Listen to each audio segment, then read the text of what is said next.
I made $43,000 last year in 2023 doing 10 different side hustles, and I'm going to tell you all about them. And before I get into it, I promise you it has nothing to do with affiliate marketing, e commerce, AI, or any of the other BS that's always floating around social media these days. These are things that I've actually done myself. Some of them I've done for a long time, and they consistently make me money every year. The whole reason I'm making this video is just to kind of give you some ideas, food for thoughts, things to explore that may interest you, that may work out for your situation. If you want me to talk about any of them in detail, feel free to leave a comment below, and I'll be sure to talk about that one first. Let's get into it. The first one is bank account bonuses, which made me $2,570. The rough overview is pretty straightforward. Go ahead and open a bank account with a bank that's offering some type of welcome offer. There's some requirements you need to do, but they are pretty straightforward most of the time. In fact, if you want, just go ahead and bookmark Doctor of Credit. They usually have an updated list every month breaking down what you need to do for each one. And more importantly, they tell you the pitfalls to watch out for. In 2023, these are the ones that I did as well as how much they paid me. Wells Fargo, $400 times 2. Truist, $350 times 2. And by times 2, I mean you can actually do it twice if you're married to someone, once for yourself and once for your spouse. Laurel Road, $420, Truist Business, $350, and American Express, $250. So truth be told, this was actually a little bit of a down year for me with these.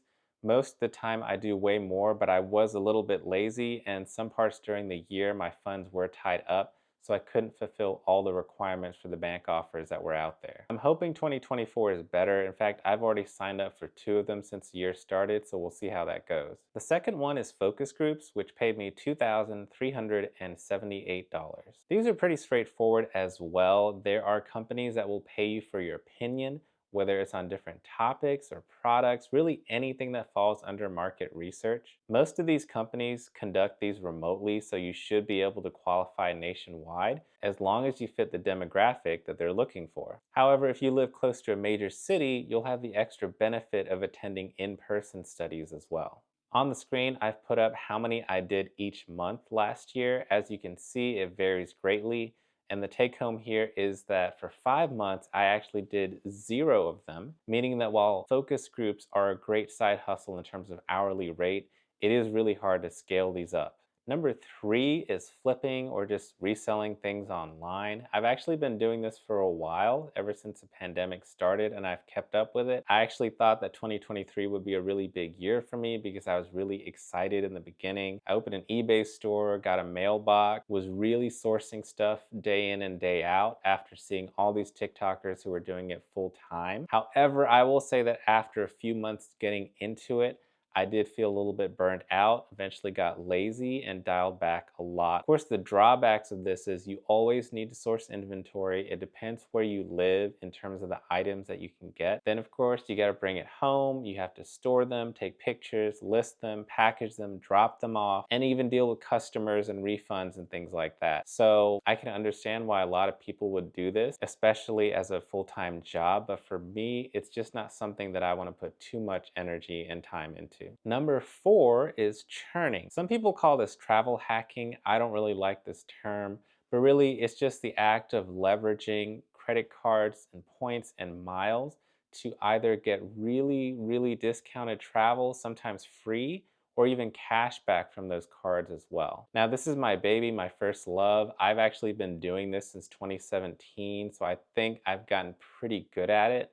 And out of all the financial things, it's probably my biggest strength. The total amount of money that I'm gonna put up on the screen is pretty big, and I didn't even count it for the total of this video. And how did I derive at this number? Well, whenever I'm making the booking with points or miles, I will always glance over at what the cash equivalent is and write that down for my notes. So I just kept a running tally of all those costs. In 2023, the amount of travel I did would have added up to $81,707. Now, of course, that is a huge sum of money. I would actually never pay that much out of pocket, but I did get some really memorable experiences, such as round trip lie flat business class seats going international, as well as 5-star hotels and resorts. Number 5 is gift card reselling. So this one and the next one relate heavily back to churning. I actually only made a profit of $193, but the more important thing is that I got over $70,000 worth of spend. I'm not really going to get into the nitty gritty of gift card reselling, but basically, you just buy them when they go at a discount. Either that or you sell them to a bulk buyer that you know via private channels. Number 6 is buying groups. It's something that's somewhat popular in the churning community. Briefly glossing over what buying groups entail, you're basically acting as a supplier to these warehouses that buy up electronics. You may see them selling stuff as a third party on sites like Amazon and Walmart, but to get around some of the store limits, they basically have a network of people like myself who will go ahead and buy it and ship it to their warehouse. Unfortunately, even breaking even doing this is actually a win because I lost $474 out of my own pocket doing this. But the trade off is actually huge. I was able to put over $200,000 spend on my credit card. So imagine being able to have that type of spending power to hit either welcome offers or spending milestone goals. Lucky number 7 is just random things that I do to save money. Now, I say this on things only that I would buy organically. I would buy these no matter what, but there are a lot of things that you can do, and I'm going to slowly put them up on the screen. You can do coupon clipping, whether that's through actual paper coupons or digital app. You can do cashback stores and different shopping portals when you go shopping online. You can take advantage of things like loyalty programs through different stores, fuel points for discounted fuel, and of course buying gift cards when they go on sale if it's a product or brand that you always buy anyway. Overall, I was able to get a savings of $1,716. I think this is something that everyone should do as a foundation to not only save money, but actually have it as a side income source. Number 8 is kind of related to that, but really it's miscellaneous spend for things that I don't actually buy organically in my normal life. Instead, these do require a little bit of time, a little bit of effort, but since they're all money makers, I go ahead and do them anyway. Of course, one easy example is filling out surveys for various sites or apps that pay you. Another one is class action settlement. And then a big one that I do all the time is statement credit offers from credit cards like Chase or Amex. Basically, they say if you spend this at a store, you get this much back. And most of the time, I do the deals that you can easily hit just by buying a gift card at that store.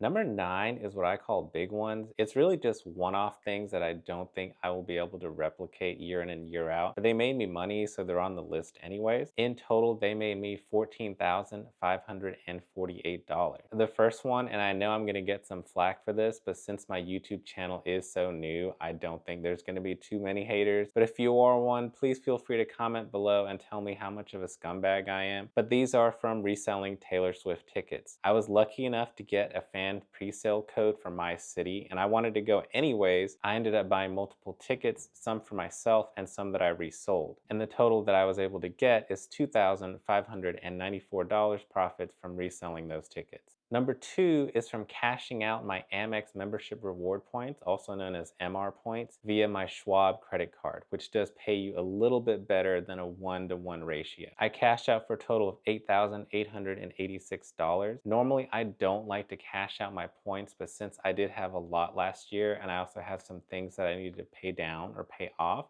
I went ahead and took advantage of that opportunity. The last one was reselling hotel rooms for a Comic-Con that I normally attend. Again, I'm able to get these because I have a lot of points. The hotel rooms tend to release blocks as the event comes closer. I end up giving these to friends or acquaintances and only charge them the convention rate, so it's pretty much a win-win for everyone involved. Last but not least, in fact, this is probably the side hustle that I am most excited about going into 2024, and that is online betting, especially with fantasy apps for me since I'm in Georgia and I'm not eligible to get some of the other booking sites. In total last year, it made me $13,919. Now, gambling is of course very serious, despite what all these sports leagues want you to think. It is not easy. It is actually a dangerous and slippery slope to go down. They have plastered the ads everywhere because it is such a profitable thing for those companies to get money from people. What I do has has nothing to do with gut feelings or quote unquote research that I do trying to outsmart the industry because I'm never going to do that. Instead, what I do is stick to a system that's based on math and more importantly, software that finds the discrepancies. I pretty much bet without emotion. I don't bet with any other type of reasoning besides that the math will make sense in the long run. And for me, after doing it for nearly a year and paying me over $1,000 a month, I'm pretty comfortable saying that it's a system that works for me. I've been playing with house money since the first few months, so I'm just really trying to ride this train as long as it goes. So that is it. I made $43,118 last year doing these 10 things on the side. That amount is actually pretty close to the take home pay that I get from my career job. So I think it's amazing that this type of opportunity does exist out there. It's not something that everyone will be able to do. And I'm not saying I'm someone that has it all figured out, but I'm pretty resourceful at figuring out what's best for my situation. And if you're in a similar situation, hopefully you got some ideas, things that you can explore, or at least have in the back of your head that you may come back to in the future, and it will be able to benefit you as well. Thank you so much for watching. If you found any of it useful, throw a like and subscribe because my goal here is simply to provide real, actionable ways to improve their financial situation so that you can also aim towards financial independence one day as well.